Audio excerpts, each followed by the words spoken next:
Temple's a good team, man. They're athletic, they're physical, and they really disrupted us in the first half. And we have a young team that is going through the experience of playing against different types of teams, different types of personnel. And today was a good test for them to play against a team of men that play like men. And it's something that we can definitely learn from. I'm proud that our guys fought till the end. But eventually, I hope we get this program to the point where we're just not settling for moral victories. Questions? Coach, your team was down 21 at 1.5. You guys brought it down to 5. So how were you able to string that comeback together? We applied some pressure, and I think Temple, towards the end of the game, I thought they wore down a little bit, right? And we were able to rotate fresh bodies. In one huddle, I remember saying, like, guys, our strength is in numbers. Our strength is in numbers. We can wear them down. And I think we did that towards the end. And then once we created turnovers and got some easy shots, it made the offensive end a little easier for us, right? So, I think, we created turnovers, got some easy shots off turnovers, established some confidence late because we're down, nothing to lose. And then, they got tired. They probably had some mental mistakes on their end that we were able to capitalize on and made the game a little closer and more respectable in the end. Ash, the starting lineup change, was that a matchup thing or any particular reason? Well, Brandon, he had like a hamstring thing, so I just felt like it would be better to start him as opposed to sitting him and then taking a chance for him getting stiff and then putting him in the game and then he not being able to, give us anything. So I figured let's start him, see what he can give us early, right? And I thought he played well. I thought he played with energy, rebounded. He was on the offensive glass, picked up some fouls early that really hurt him from establishing a flow. But I was happy with how Brandon came out and played early.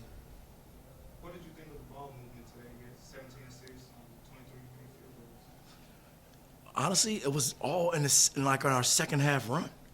And one of the things that we talked about was moving the ball, playing inside out, all things that, I thought that, we didn't do a good job of early in the game. And then late in the game, for some strange reason, we started doing it, and then we got the looks that we wanted to get all game. So it's something that our young guards will definitely learn from. Ash, how important are these conference games to this young club that you have right now? They're everything for us because these are like conference games. Like Penn is a NCAA tournament caliber team. Temple's an NCAA tournament team. Iona was in the NCAA tournament. So these are the type of teams we're going to play in Atlantic 10. So for us to get this type of experience early is going to work wonders for us, especially for my freshmen, because those guys are getting a lot of minutes. It's their first time playing in a home Big Five game. My freshmen played 2 Big Five games this week against 2 NCAA tournament caliber teams.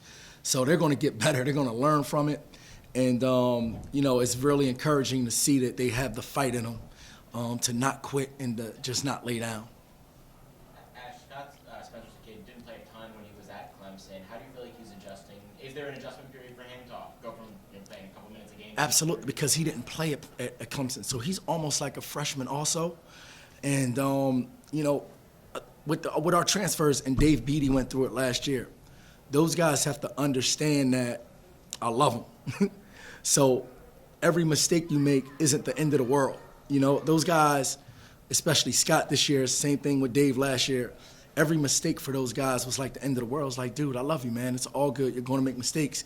Just play hard. And, when they were at the other places, they would make a mistake, they would come out the game and they would get buried. So it's almost like they don't want to make mistakes because that's what they're accustomed to. Where now, like, I'm sticking with them. I believe in them.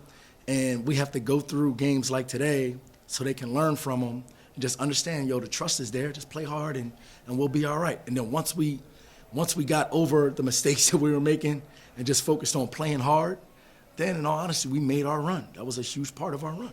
Have you noticed any adjustment from him in sort of not feeling that way from game 1 to game 3, or do you think it's going to take a little longer into the the season before he's feeling more confident and comfortable? It's going to take some time because, again, for him, it's, 3 very competitive games. I tell Scott Spencer all the time, catch the shoot, play with confidence, catch the shoot. And I was disappointed that he didn't do that to start the game. It's like most players, coach tells me catch the shoot, they're letting it fly, right? I want him to be aggressive, catching the shoot, and that's what disappointed me with him early in the game. Like, he didn't play aggressive that way, more than anything.